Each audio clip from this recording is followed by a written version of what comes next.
todas y todos sepan, la clase de hoy va a consistir en 3 momentos. Una va a ser el tema que vamos a abordar, que son formas de participación comunitaria. La segunda tiene que ver con las notas y la tercera tiene que ver con una reorganización de exposiciones, dado el escenario en el ambiente estudiantil que se está suscitando. Entonces, esos van a ser los tres momentos, ¿no? de la sesión de hoy.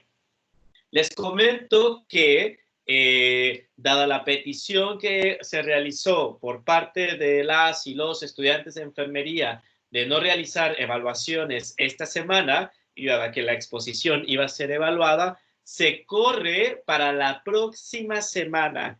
¿Esto qué implica? Esperando que la próxima semana tengamos clases, pero en caso de que no, igual hay que adaptarse a la realidad, ¿no?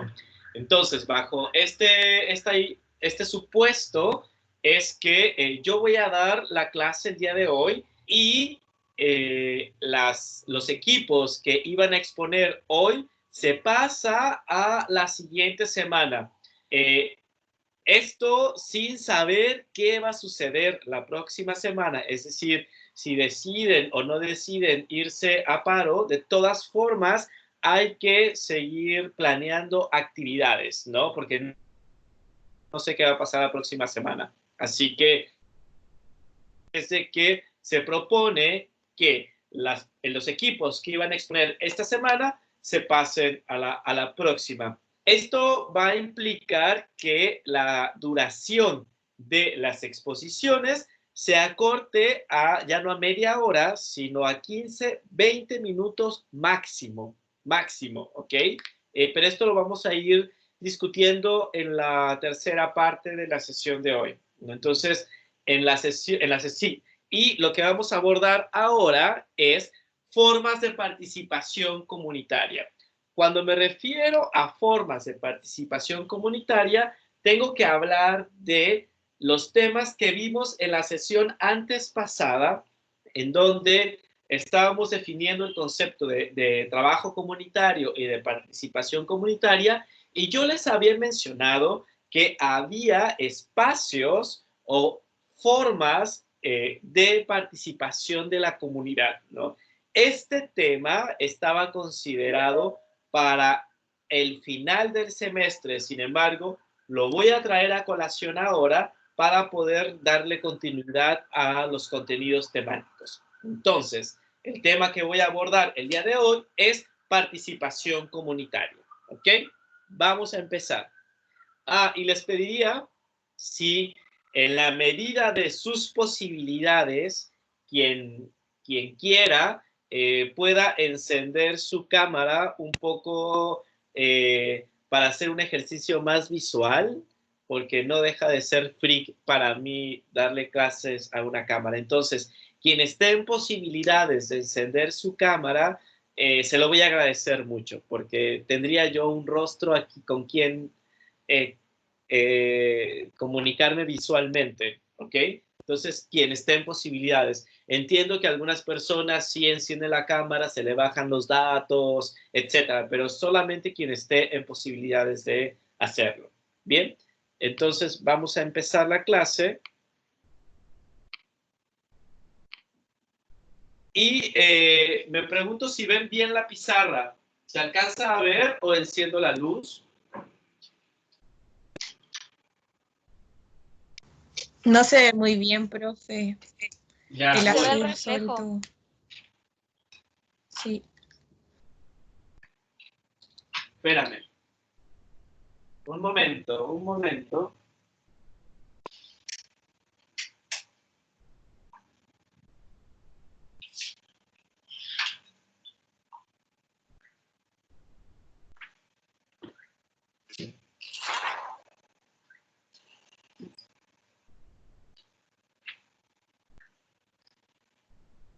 Y ahí,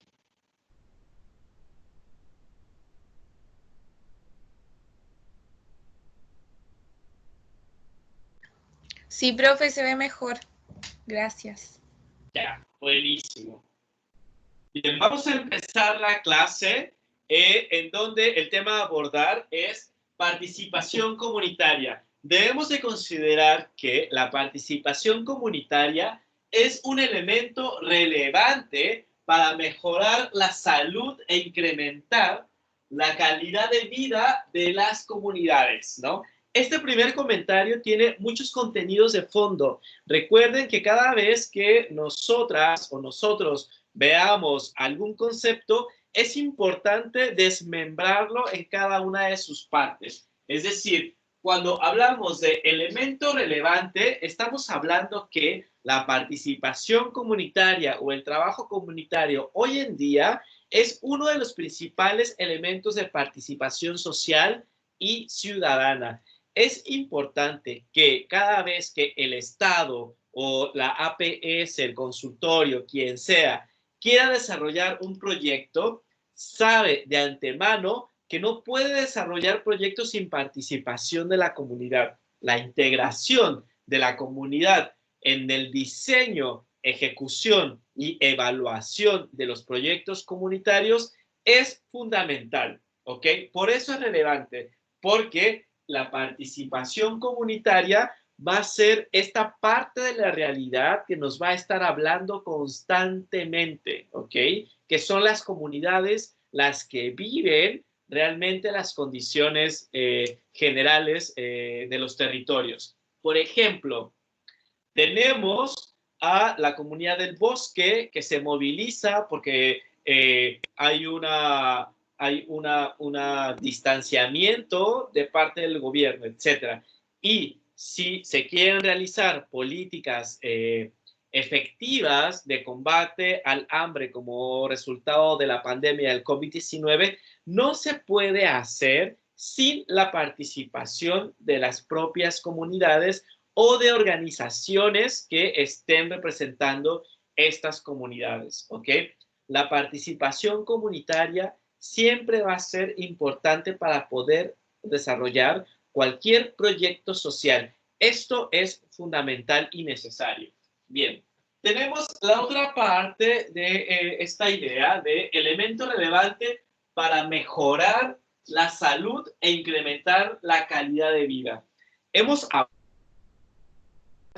que parte del trabajo comunitario que se propone que ustedes realicen tiene como objetivo no solamente intercambiar información, sino que también tiene como objetivo desarrollar recursos y habilidades en las comunidades para que tomen en sí mismas una parte de su salud, porque otra parte tiene que ver con las APS, consultorios, etcétera. Entonces, al garantizar la participación comunitaria, las personas que habitan estos territorios podrán tener procesos de empoderamiento que les permita manejar, primero, identificar los recursos con los que cuentan, manejar estos recursos y decidir transformar las realidades en las cuales habitan. Por eso es relevante la participación comunitaria en términos de salud y en términos de calidad de vida de las comunidades, ¿no? No se puede tener estándares mínimos de salud si no son las propias comunidades las que están informadas, las que conocen los recursos y las alianzas que puedan hacer con otras comunidades o con otras instituciones. Por eso es relevante siempre considerar la participación comunitaria en cualquier tipo de política y en cualquier tipo de proyecto social. Tenemos ahora que el Ministerio de Salud ha anunciado que va a desarrollar una mesa social de crisis ante la pandemia, ¿no? Y en esta mesa social tienen que ser incorporados actores y actrices de la sociedad chilena que puedan dar información veraz y realista al Ministerio de Salud y al gobierno sobre cómo enfrentar la pandemia, ya que al parecer las acciones que ha desarrollado el gobierno con respecto a la pandemia en algunas ocasiones está muy alejada de la realidad, como por ejemplo pedir que se laven las manos cada cierto tiempo cuando hay comunidades como Petorca que no tiene acceso al agua. Entonces, ¿qué hacer cuando, para prevenir el coronavirus, nos piden lavarnos las manos y hay comunidades que no tienen agua o que no tienen acceso al agua, ¿no? Entonces, la importancia de la participación comunitaria es que las personas que habitan estos territorios siempre nos van a decir exactamente qué está pasando. Nosotros o nosotras, a veces desde la distancia, no logramos identificar los procesos comunitarios que existen. Por eso es importante que en todos los procesos de planeación de trabajo comunitario esté participando la comunidad también, ¿no? Esta relevancia que tiene la participación comunitaria para mejorar la calidad de vida de las comunidades tiene 4 elementos fundamentales. El primero es involucrar a las personas en la toma de decisiones. Ojo, esto es fundamental, ya que cuando una persona es capaz de tomar decisiones, es porque tiene un manejo suficiente de recursos, ya sean recursos de información u otro tipo de recursos como redes, como espacios físicos, como insumos, tecnología, lo que sea, cualquier tipo de recurso. Porque esto de involucrar a las personas en la toma de decisiones motiva a que las comunidades participen en estos espacios de toma de decisiones porque ya saben que pueden manejar recursos. Esto me lleva a la primera parte de trabajo comunitario que nosotros abordamos. Ustedes recuerdan, incluso fue una pregunta de la solemne, de por qué ustedes consideraban que educar era un proceso de libertad. Y lo que ustedes respondían era que educar ayudaba a las personas a ser autovalente porque se les brindaba información. Ok, eso está bien y es la primera parte, que es esto. Tenemos una comunidad, ¿no? Antes de un proceso comunitario en donde las y los enfermeros van a la comunidad, desarrollan habilidades para ser autovalentes, pero una vez que son autovalentes, el proceso no se acaba ahí. Una vez que ya somos autovalentes, podemos entonces tomar decisiones y participar de la mano con instancias de gobierno para poder desarrollar políticas públicas ad hoc a lo que está sucediendo en las comunidades, ¿ok? Un segundo elemento de la importancia del trabajo comunitario consiste en unir percepciones de un mismo fenómeno. ¿A qué me refiero con unir percepciones? Es importante considerar que la experiencia que cada una y cada uno de ustedes está teniendo del COVID-19 o de esta pandemia es particular y siempre tenemos experiencias diferenciadas. Entonces, al promover la participación comunitaria, estamos promoviendo también que las voces de las personas en su diversidad se expresen. ¿A qué me refiero? A que cuando nosotras y nosotros hagamos trabajo comunitario, integremos voces de las disidencias sexuales o de género, voces de personas migrantes, voces de hombres, voces de mujeres, voces de adolescentes, voces de afrodescendientes. Es decir, es importante que cuando hagamos trabajo comunitario seamos capaces de integrar, ¿no?, a toda la diversidad posible que existe en una comunidad y no solamente trabajar con un sector de esta. ¿Por qué? Porque la participación comunitaria ayuda a unir percepciones de un mismo fenómeno. No es lo mismo una profesora que tiene hijos pequeños o pequeñas y que tiene que dar clases a mí, ¿no? Que no tengo hijos y que doy una clase distinta porque las circunstancias en las que vivo son distintas. Y a veces no tiene que ver con que si una profesora o un profesor es mejor que otro porque el hijo o la hija se atraviesa. Son condiciones distintas y son experiencias de vida distintas que hay que considerar, ¿ok? Entonces, eso es importante dentro del trabajo comunitario, es decir, que une percepciones, varias percepciones de un mismo fenómeno. Otro elemento es que el aprendizaje es mutuo, es decir, Profe, que... ¿Sí? el punto B, que es lo que dice, lo que pasa es que se me ve borroso, pero es por mi internet. Entonces, si me lo puede leer, el Sí, B. sí. Unir percepciones de un mismo fenómeno. Gracias, profe. Sí.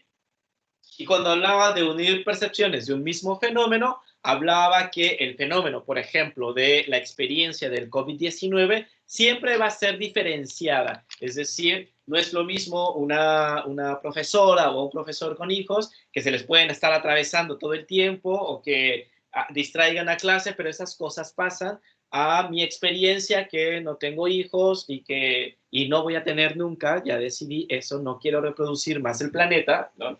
eh, y que se estén atravesando, ¿ok? Entonces, las experiencias siempre son distintas y por eso es importante que cuando se haga trabajo comunitario se estén considerando todas las voces de todas las experiencias, ¿ok? Denme un segundo.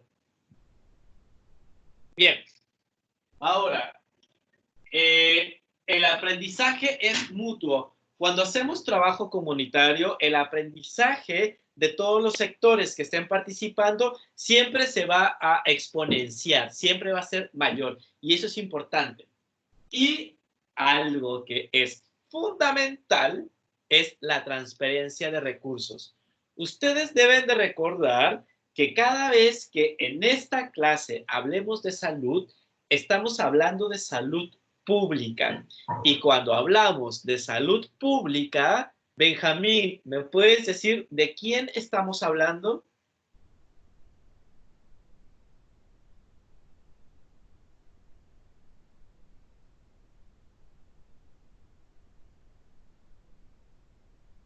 Benjamín.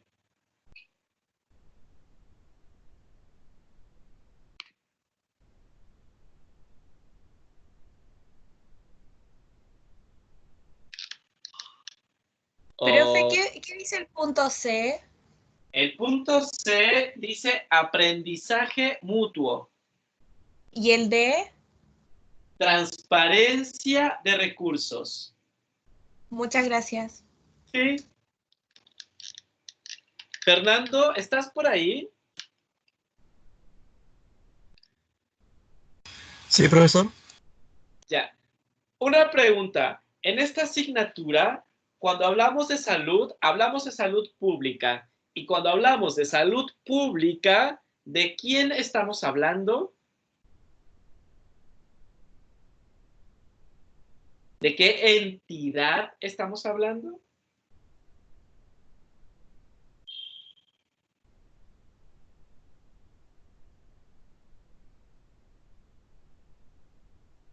De las APS. Cerca, sí, de las APS. Y las APS responden al Estado, ¿ok? Cuando vamos a hablar, gracias Fernando, cuando vamos a hablar de salud en esta De nada. asignatura, no, pero está bien, es una buena respuesta igual también, ¿no? Y además recuerden que este espacio es para equivocarnos, porque también así aprendemos que no nos dé vergüenza no saber, ¿no? Para eso, este espacio es para saber, para informarse, y es mejor preguntar, ¿no? Preguntar no sé o decir no sé, etcétera, ¿no? Porque para eso es este espacio. No es un espacio para presumir quién sabe más o quién sabe menos, no, es un espacio para aprender. Y para aprender hay que equivocarse, ¿no? Entonces, reitero, cuando hablamos de salud en esta asignatura, hablamos de salud pública. Y cada vez que hablamos de salud pública, hablamos del Estado, ¿ok? Por eso, la participación comunitaria es relevante porque nos va a permitir hacer transparencia de recursos o exigir rendición de cuentas. En temas de salud es un elemento no menor. Es decir, cuando hablamos de trabajo, de participación comunitaria, estamos hablando también de preguntarle al Estado cuánto te costaron las cajas, con quién compraste las cajas, ¿no? ¿cuánto te costó todo el proceso de logística, ¿no? ¿Por qué cajas y por qué no transferencia de recursos? ¿Cuál te costaría más y cuál te costaría menos? ¿A dónde se fue ese dinero? ¿Cómo se ejerció? ¿Cuántas cajas se compraron? ¿Por qué? Porque es parte no solamente de nuestros derechos como ciudadanos, sino que también es parte de la participación comunitaria. Es decir, la transparencia de los recursos siempre va a ser necesaria, tanto para el Estado como para las APS.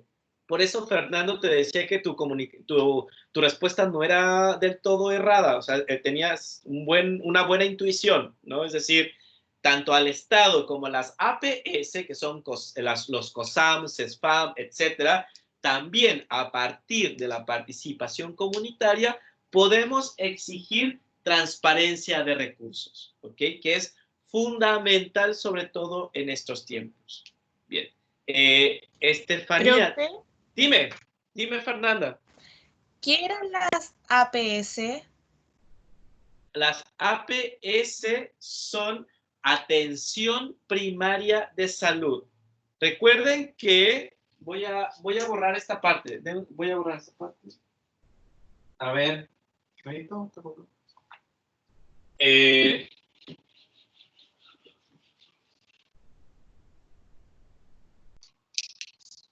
Tienen que considerar, voy a hablar solo de la región metropolitana porque es la que conozco un poco más. De regiones, lastimosamente, no sé. Pero tienes la región metropolitana, que la voy a representar en este cuadro, ¿no? Y la región tiene comunas, o tiene una diversidad de comunas, ¿no? Varias comunas. Dependiendo de la densidad poblacional, es que se decide cuántos consultorios va a haber en una comuna o en un territorio. Hay comunas que están densamente pobladas y vamos a encontrar más de un consultorio, ¿no? Podemos encontrar un CESFAM, podemos encontrar un COSAM dentro de una misma comuna. Las APS, ¿no? Son justamente esta red que hay en las comunas de atenciones primarias, es decir, cuando una o uno se enferma, la atención primaria a la salud están integradas por CESFAM, COSAM, etcétera, ¿no? Y son las puertas de entrada, consultorios, son las puertas de entrada a los sistemas de salud, ¿no? Existen atenciones secundarias de salud y atenciones terciarias y atenciones complejas, ¿no? Las atenciones secundarias pueden ser hospitales que no son especializados. Las atenciones complejas son hospitales de alta complejidad, ¿no? Que están súper especializados, ¿no? Como pueden ser de problemas respiratorios o de cáncer, etcétera, ¿no? Entonces, las APS son los consultorios, los CESFAM y los COSAM que están en las comunidades, ¿no? Y que son territoriales, es decir, que cada APS se va a instalar en cada territorio dependiendo de la densidad poblacional que exista en una comuna. Así son definidos en términos generales los consultorios SFAM, COSAM, etcétera, que integran la red de atención primaria de salud. ¿Te ayudé?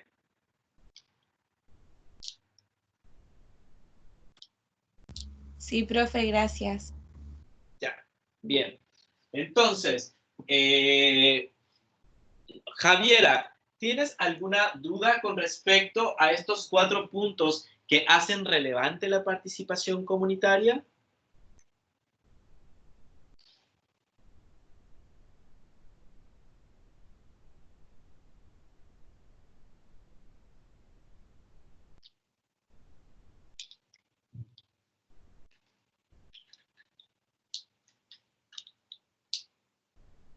¿Das, Javiera?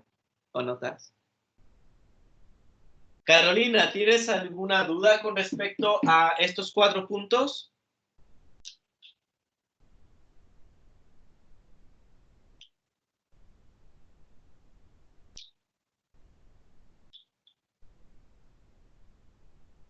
Profe, ¿Sí? lo que pasa es que hay compañeros que no tienen micrófono, por eso no responden. No es que no quieran participar, sino que no tienen micrófono. Sí, cacho, pero estoy intentando saber quién tiene y quién no, por eso pregunto al azar, a ver si sucede.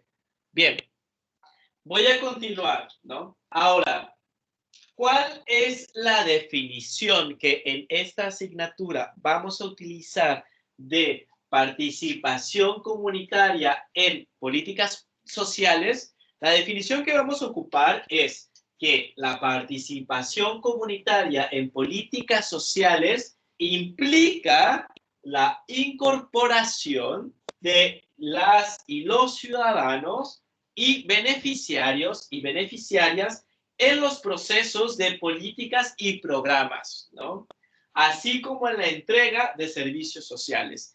Cuando hablamos de participación comunitaria en políticas sociales, es importante considerar que para que esta suceda hay que incorporar tanto a ciudadanos, ciudadanas, beneficiarios y beneficiarias en cada uno de los procesos de gestión que sean referidas con el trabajo comunitario. ¿A qué me refiero con esto? Que la participación comunitaria debe implicarse desde, si es posible, el diseño, desarrollo, la operación y evaluación de los proyectos comunitarios, de tal manera que estén en cada una de las etapas del proyecto. Esto no es nuevo para ustedes. Esto ya se venía hablando en el libro de Paulo Freire y en el libro de Werner de Educación para la Libertad.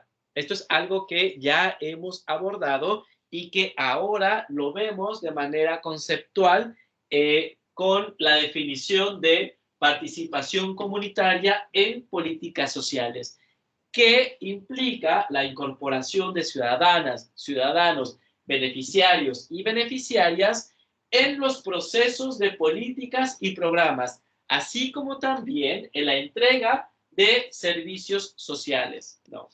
Asumiendo las responsabilidades, ¿ok?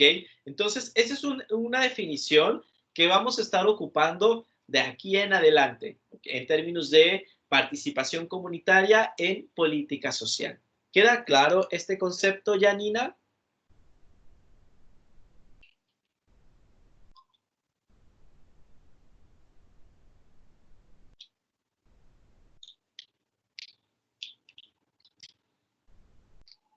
O Tomás, ¿te queda claro el concepto? Sí, profe. Bien. Tenemos entonces que existen 5 tipos de participación comunitaria. Existen muchos más, pero los básicos son 5, ¿no? 5 tipos de participación comunitaria que tenemos: la informativa, la consultiva, la gestionaria, la habilitadora social y la de el empoderamiento, ¿ok? La informativa consiste en que los centros de salud o las APS, que son atenciones primarias de salud, ¿no? En donde hacen una convocatoria amplia para informar actividades. Es muy parecida a la cuenta pública. Francisca, Denise, ¿tú has participado en alguna cuenta pública o sabes a qué se refiere el concepto? No, profe, nunca. ¿No? Ya, estos son conceptos que de verdad que son importantes que lo sepan a partir de ahora, y lo digo sobre todo por el escenario pandémico que vivimos, ¿ok? Porque las cuentas públicas son acciones que desarrollan funcionarias y funcionarios de gobierno que están representando ciertas instancias y que tienen que informar lo que han hecho en el año.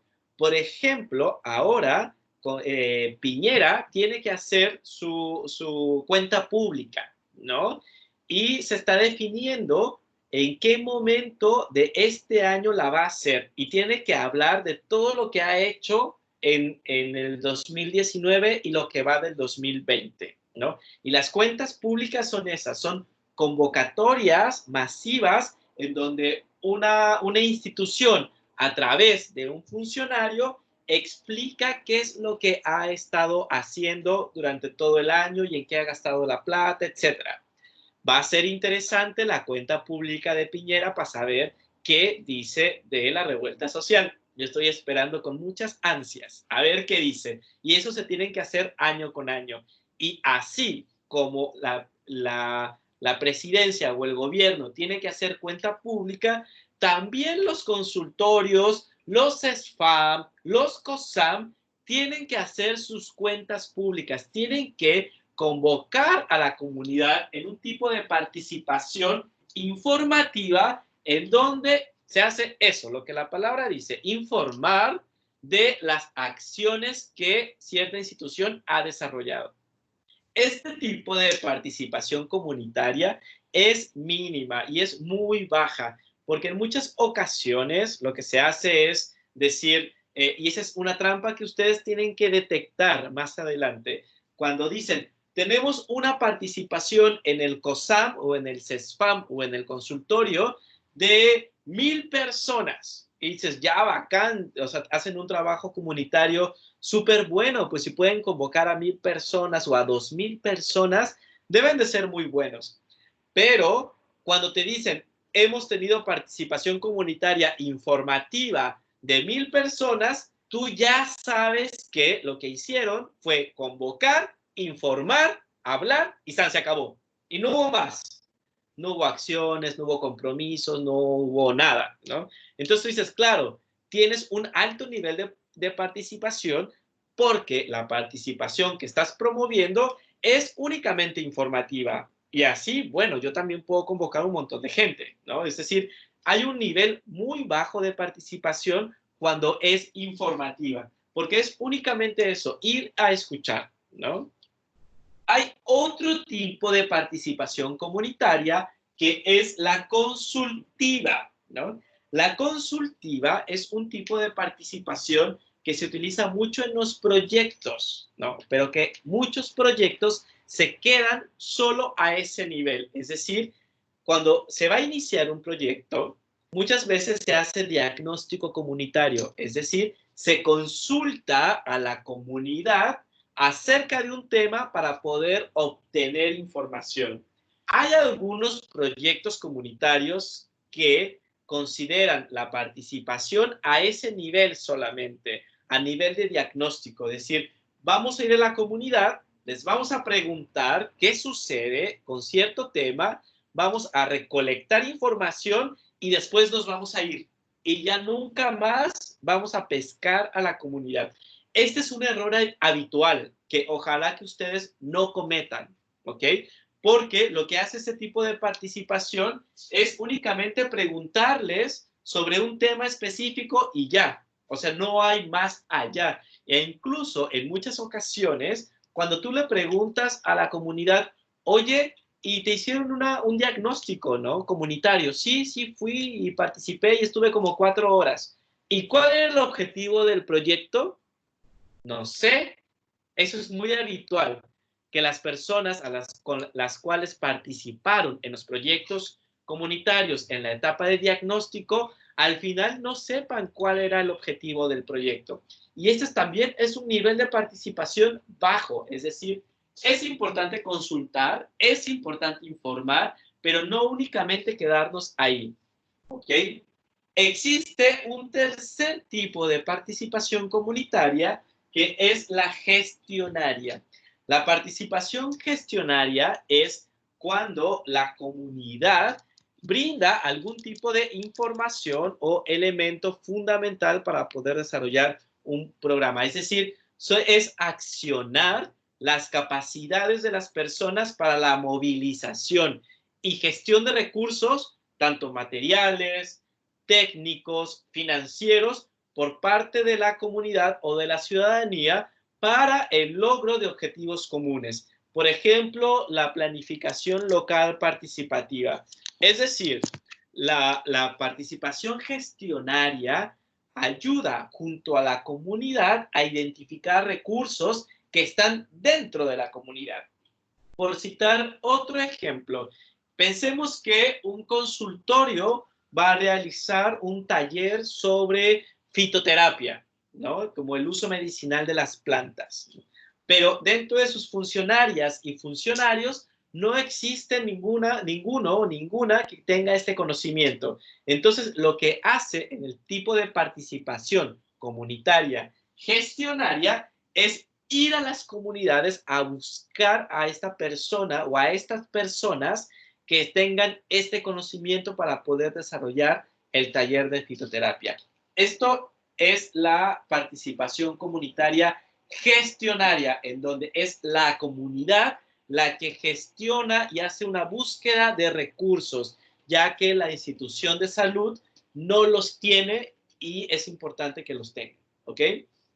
Otro tipo de ejemplo de participación comunitaria gestionaria era cuando empezaban a llegar muchos migrantes de Haití y en los centros de salud nadie hablaba creol, ¿no?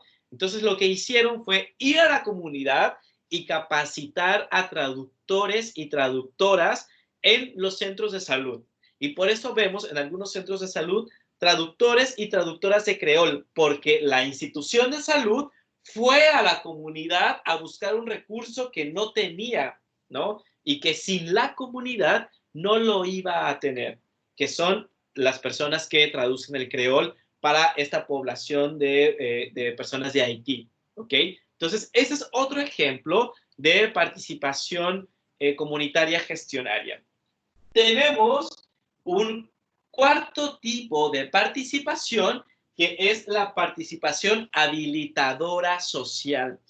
Este tipo de participación ustedes lo tienen muy claro por lo que vi en sus respuestas de la solemne, porque lo que ustedes mencionaban era este ejercicio de ir a las comunidades y compartir y construir de manera colectiva conocimiento para desarrollar habilidades dentro de la comunidad, ¿no? Como el manejo, no sé, de algunas plantas o de tener primeros auxilios, por ejemplo, o el uso del preservativo en la educación sexual, preservativo masculino y femenino, etcétera, ¿no? U otros, o la barrera de látex para las relaciones lésbicas, o el uso de lubricantes para las relaciones gays o entre hombres, etcétera, ¿no? En donde ustedes, formación, ¿no? Para que las comunidades desarrollen habilidades de cuidado en la salud. Se me fue la señal. Profes, se le pegó. Se pegó. Ya regresé. Se me fue la señal por un momento, pero estas cosas pasan. Rocío, ¿en dónde me quedé?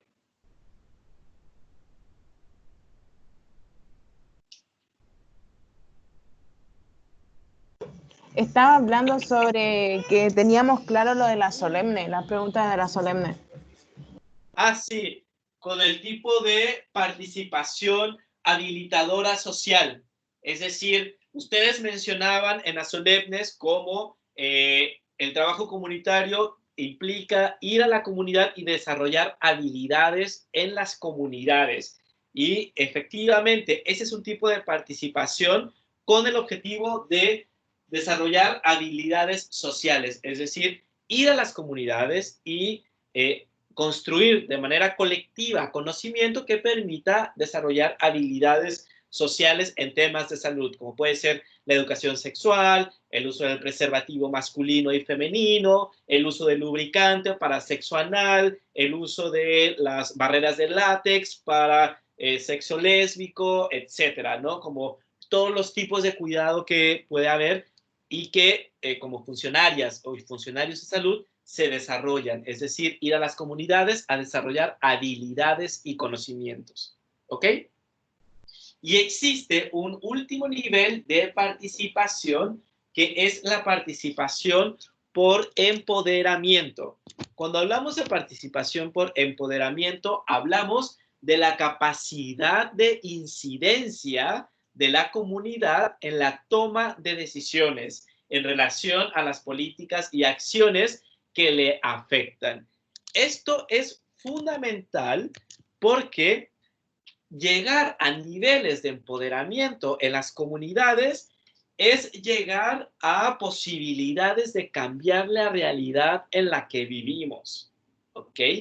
Poder cambiar la realidad en la que vivimos también implica un amplio manejo de los recursos con los que disponemos. Tener participación comunitaria con perspectiva de empoderamiento no es un proceso inmediato, son procesos de años, ¿no? De 5, 6, a veces 10 años de trabajo con la comunidad. A mí me ha tocado hacer ese tipo de proyectos, son los que más me gustan en particular, porque a mí me ha tocado irme a vivir a las comunidades hacia la punta del cerro, ¿no? Donde no hay drenaje, no hay luz eléctrica, tienes que caminar en medio del monte y atravesar un río y todo eso. A mí en particular me gusta mucho ese tipo de trabajo comunitario. Implica irse a vivir en algunas ocasiones, no en todas, a vivir a las comunidades y trabajar por años cierto tema dentro de las comunidades, que puede ser, por ejemplo, violencia intrafamiliar, alcoholismo, migración, educación sexual, educación política, lo que sea, ¿no? Diabetes, proyectos de alimentación equilibrada, etcétera, pero que en muchas ocasiones implica trabajar muy de la mano y muy cercano con las comunidades y son procesos de largo aliento, ¿ok? Son procesos muy, muy largos que permiten a las comunidades empoderarse, de tener información y poder cambiar la realidad en la que viven, ¿ok? Y eso es fundamental. Y Chile, en términos generales, es una comunidad que está empezando en este proceso de empoderamiento, de decir, ¿saben qué? Hay una realidad que nos está afectando y que es necesario cambiarla, ¿no? El cómo cambiarla es algo que todavía se está discutiendo. Entonces, es importante este tipo de participación comunitaria, de empoderamiento. Es el nivel máximo que tenemos de participación comunitaria y que, repito, es la capacidad de incidencia de la ciudadanía o de la comunidad en general en la toma de decisiones en relación a políticas y acciones que realizan instituciones de gobierno o instituciones de salud en general. ¿Ok? Karim, ¿tienes alguna duda con alguno de estos 5 tipos de participación? Sí, profe, justo le iba a preguntar el de habilitadora social. ¿Sí? Ese como que me quedó un poquito la duda, si me podría... Claro, sí. Por favor. Ya. El tipo de participación con objetivo de habilitadora social es un tipo de participación que desarrolla habilidades y competencias para, no sé, identificar los problemas comunes o búsqueda de soluciones de forma organizada, que puede ser, por ejemplo, embarazos de adolescentes, ¿no? Dices, ya, hay muchos embarazos adolescentes en esta comuna o en este territorio o dentro de la circunscripción de este consultorio o de este CESFAM, y hay mucho de ello. Entonces, lo que vamos a hacer es ir a la comunidad y desarrollar habilidades de conocimiento y de cuidado en salud sexual.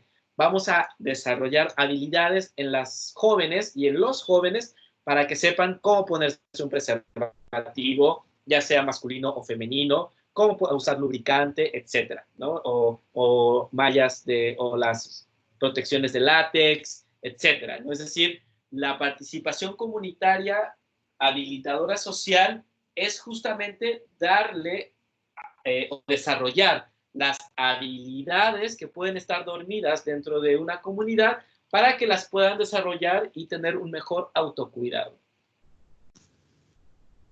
Ok, profe, muchas gracias. Ahora quedé muy bien. Ya. Muy bien. Profe, ¿me podría explicar la primera, porfa?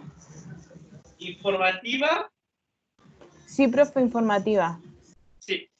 La informativa es básicamente es de los niveles más bajos de participación comunitaria que existen, en donde lo que se hace en la informativa es entrega de información acerca de beneficios, servicios sociales, formas de acceso, entre otras, ¿no? Es decir, como que ya el tipo de participación comunitaria es ya, a ver, comunidad, ustedes quieren saber cómo acceder a los beneficios de maternidad, ¿no?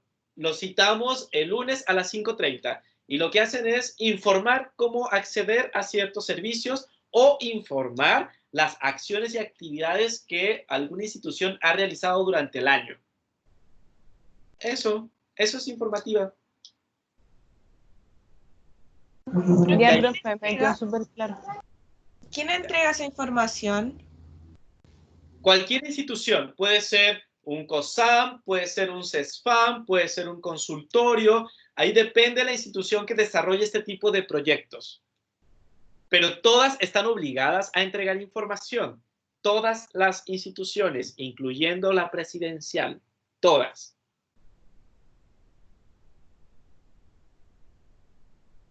Gracias, profe. Sí. Profe, ¿Sí? ¿y a través de qué plataforma la entregan? Puede ser a través de la OIRS. ¿Ustedes conocen la OIRS?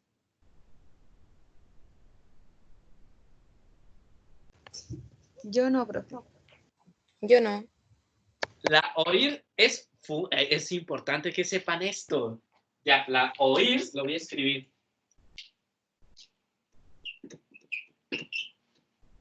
La OIRS es Oficina de Información, Reclamos y Sugerencias, ¿no? Esa es la abreviación. OIRS, OIRS, Oficina de Información, Reclamos y Sugerencias. La OIRS es una oficina física y también virtual en donde cualquier persona puede ingresar y pedir información o pedir o hacer un reclamo. Y son súper eficientes, ¿eh? Se tardan máximo, yo he metido un montón, y se tardan máximo en 15 días, 10 días, te están dando toda la información que necesites o te dan un folio de reclamo, ¿no? Y es una página web que ustedes la puedan explorar. Y existe también, ¿no? Otra ley que ayuda mucho, que es la ley de transparencia.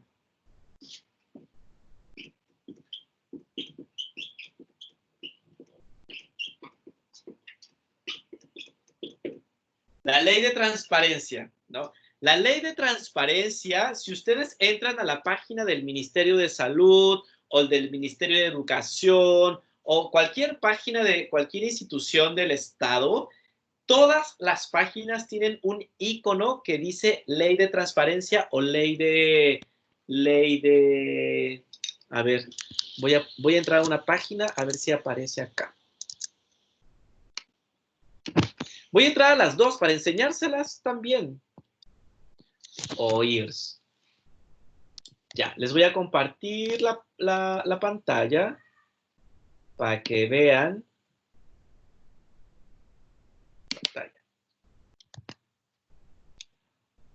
Ahí está.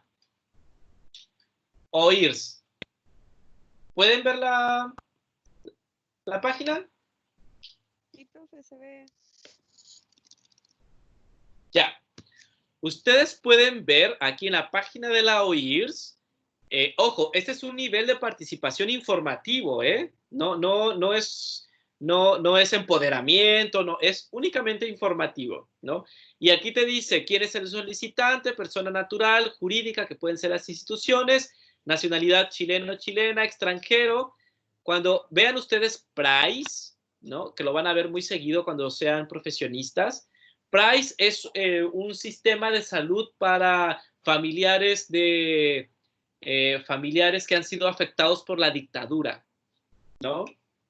que igual sería bueno tener un prize para los familiares afectados por la revuelta y todas estas mutilaciones oculares que ha existido, pero hasta ahora no existe, solamente hay de la dictadura, ¿no? Eso es el prize, ¿no? Te pide un root, etcétera, y aquí te dice, ingresa el tipo de institución al cual le quiere hacer el reclamo, consulta, felicitación, etcétera, ¿no? Este libro es el libro que Mañalich decía en alguna ocasión que había puras felicitaciones, que no entendía los reclamos porque en los libros solamente había puras felicitaciones, se refería a este, ¿no? A este que se llena. Entonces, hay consultas, felicitaciones, efectivamente, hay reclamos, solicitud, etcétera. Y aquí uno puede llenar, dependiendo de la región a la cual pertenece, el tipo de institución al cual quiere uno comunicarse, la comuna, etcétera, ¿no? Entonces, no sé por qué no me despliega. Ah, porque no he puesto nada acá. ¿No? Entonces, aquí te va a desplegar toda la información. Estoy poniendo cualquiera, en realidad, ¿no? Pero para que ustedes vean cómo funciona esto. Está este, que es el de la OIRS, en donde ustedes pueden hacer cualquier tipo de reclamo, felicitación o petición de información. Esto es uno. Y está también la página del Ministerio de Salud, pero que esto aparece en cualquier página, ¿no? Que dice, esa es la página del Ministerio de Salud, y debe de decir, porque es parte de la ley,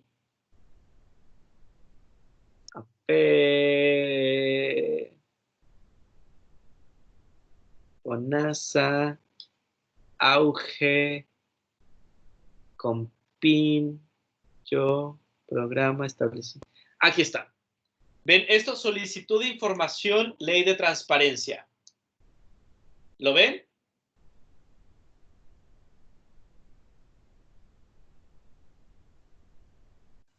Yo sí, profe. Se ve. Se ve, profe. Sí, profe. Sí, bien. Le dan clic aquí y les va a aparecer un menú súper amplio sobre qué tipo de información quieren solicitar, ¿no? Ya sea vía electrónica, por formulario, vía material de educación, canales, etcétera, estadísticas, etcétera, ¿no? Y ahí ustedes pueden pedir información. ¿Por qué es importante esto? Porque, por ejemplo, cuando en una ocasión yo estaba haciendo junto con otras personas un proyecto sobre VIH, ¿no? En las estadísticas no mencionaban específicamente los contagios de VIH por nacionalidad o por raza, quiénes eran afrodescendientes, quiénes no, etcétera. E hicimos la solicitud de información a través de la ley de transparencia para que nos dieran estos datos y el Ministerio de Salud está obligado. Lo mismo sucede con el COVID-19. Muchas de las informaciones que están obteniendo los medios de comunicación alternativos y que no son los de gobierno o las televisoras que trabajan para el gobierno, básicamente, ¿no? Sino los medios de comunicación alternativos, están obteniendo información del COVID-19 a partir de esta ley de transparencia, porque obliga a las instituciones a dar toda la información que tú solicitas, o si no la tienen, están obligados a generar esa información. Por eso es importante que conozcan estos tipos de accesos. ¿Ok? ¿Se quedó claro esta parte? Sí, profe. ¿Sí? Profe, quedó claro. Bien. Ahora, tenemos de forma normativa, ¿no? Dos tipos de formas de participar. Hay muchas más, pero en esta clase solamente vamos a abordar dos, que es el decreto 602 del Ministerio de Salud y tenemos el decreto 58 del Ministerio del Interior. ¿En qué consisten? El decreto 602 del Ministerio de Salud regula los consejos consultivos, ¿no? Fernanda Noemí, ¿tú sabes lo que es un consejo consultivo? ¿O has participado? No, profe. ¿No? Bien, o Alejandra, ¿tú sabes lo que implica un consejo consultivo? Tampoco, profe. Ya. El consejo consultivo es una instancia de participación también obligada por ley que invita a cualquier institución de gobierno, a cualquiera, a tomar parte de que la comunidad pueda tomar parte en las decisiones que se toman. Se hacen convocatorias anuales o semestrales de sesiones de los consejos consultivos. Si ustedes identifican el consultorio que les queda más cerca, el consultorio también tiene su consejo consultivo en donde participan organizaciones sociales, en donde participan ciudadanas y ciudadanos también, participan juntas de vecinos, etcétera. Y ahí se ven los proyectos que se van a realizar en la comunidad, la forma de participación y además es un requisito legal que todas las instancias de gobierno tengan un consejo consultivo porque la participación comunitaria está obligada para cualquier institución del Estado, ¿no? Todas las instituciones deben de tener un consejo consultivo que permita la participación de la comunidad. Y ese consejo consultivo está regulado por el decreto 602 del Ministerio de Salud, ¿no? Este decreto ustedes se lo van a encontrar más adelante cuando sean funcionarias y funcionarios y van a tener que analizarlo a más detalle, ¿no? Existe también otro decreto, el decreto 58 del Ministerio del Interior, que regula la conformación de las juntas de vecinos. ¿Por qué les hablo de las juntas de vecinos? Porque así como las APS, las atenciones primarias de salud, son la puerta de entrada al sistema de salud, las juntas de vecinos son la puerta de entrada a las comunidades. Cuando ustedes hagan trabajo comunitario, una de las principales organizaciones a las cuales tienen que acercarse para conocer la realidad de una comunidad son las juntas de vecinos, porque hay juntas de vecinos que son históricas. Yo conozco una junta de vecinos que tiene más de 100 años, ¿no? Y que conoce toda la dinámica del barrio, ¿no? Las juntas de vecinos, la importancia de las juntas de vecinos, no solamente es para dar constancias de residencia, sino que también conocen la dinámica barrial y son la puerta de entrada al trabajo comunitario, ¿no? Entonces, es importante conocer cuáles son las dinámicas de las juntas de vecinos y cuáles son los requisitos, y estas están establecidas en el decreto 58 del Ministerio del Interior, ¿no? Estos dos decretos son fundamentales para poder entender la participación comunitaria dentro de temas de salud, sobre todo en temas de política social, que es algo que vamos a estar abordando, sobre todo con esto del escenario pandémico, ¿no? ¿Tienen alguna duda en general de todo el contenido que hemos estado abordando?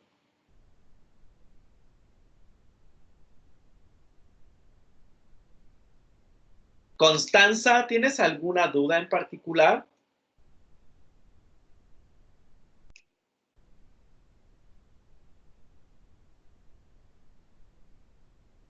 ¿O Francisca Denise?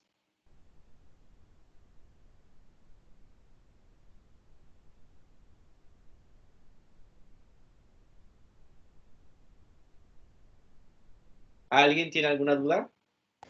Profe, lo que está al lado de APS, que es JB, parece que es. Junta de vecinos. Ah, ya.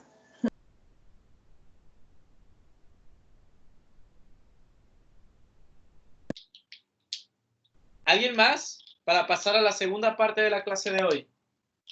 Es que está súper bien detallado, profe, yo lo entendí súper bien. Ya, genial. Vamos a pasar a la segunda parte, entonces, ¿no? La segunda parte consiste en las notas, ¿no?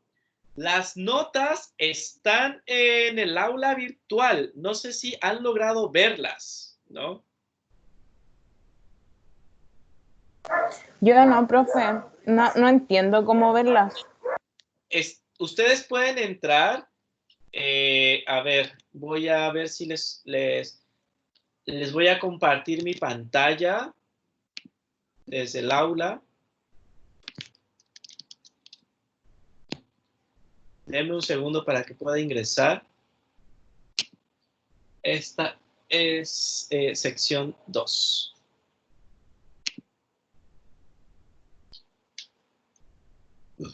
Ay, perdón. Profe, ¿cuándo se tenían que abrir las cámaras? Al Cuando final. ustedes quisieran. O sea, yo les pedía que las abrieran porque es como un poco freak para mí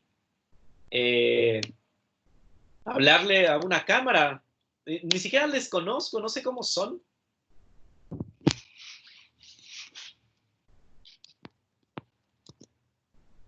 Veamos. Ojo, cuando comparta la pantalla van a aparecer y todos van a poder ver las notas de todos y de todas. ¿Hay alguien que tenga alguna incomodidad con esto? No, profe. Ya. De mi parte tampoco. No, Ya. profe, tampoco. No, Bien. profe, yo no. Ahí están, ¿no? A mí lo que me aparece en el aula virtual, que es esta, ¿no? Ustedes hacen clic en la solemne que hicieron y a mí lo que me aparece, yo les puse las notas, ¿no? De Belén, Karim, Catalina, etcétera. Aquí en esa parte aparece la nota final y cuando dice P1, P2, P3, habla de los puntajes en cada pregunta, ¿ok? Si ustedes le dan clic a cada una de sus preguntas, van a encontrar las observaciones que yo les he hecho. Ahí sí no voy a hacer clic porque no voy a mostrar las observaciones que le hice a cada una y a cada uno de ustedes, pero se ven. O sea, están las notas en el aula virtual y están las observaciones de las notas también en el aula virtual. ¿Ok? Le tienen que hacer clic al icono de la solemne que les puse en su aula virtual, ¿ok? A lo mejor a ver si alguien intenta hacerlo ahora para ver si puede acceder, para ver el tema del acceso solamente. Al menos yo estoy probando y sí se puede. Al Ya. dar clic en el icono de la primera solemne, manda inmediata una pantalla donde muestra tu nota. Y al lado, como más de la derecha, sale como una tabla indicando la revisión. Buenísimo. Ok. En general, no son malas notas. En general, no son malas notas, ¿no? Sin embargo, hay dos escenarios que yo les propongo, ¿no? El primer escenario es si en algunas observaciones no están de acuerdo, nos pueden escribir y atendemos las observaciones, ¿no? Para ver si se modifica o no la nota, pero ese es en términos de observaciones. Hay otro escenario en donde, estando de acuerdo con las observaciones, quieren subir la nota, hay que hacer un trabajo extra que va a implicar el contenido que se abordó para la primera solemne, solamente eso. ¿Por qué doy esta opción? Porque, como dice la canción, yo no sé qué va a pasar mañana, es decir, yo no sé qué va a pasar la próxima semana, y ver por lo menos que tengan un buen puntaje en la primera solemne, no me lo tienen voy a detener la grabación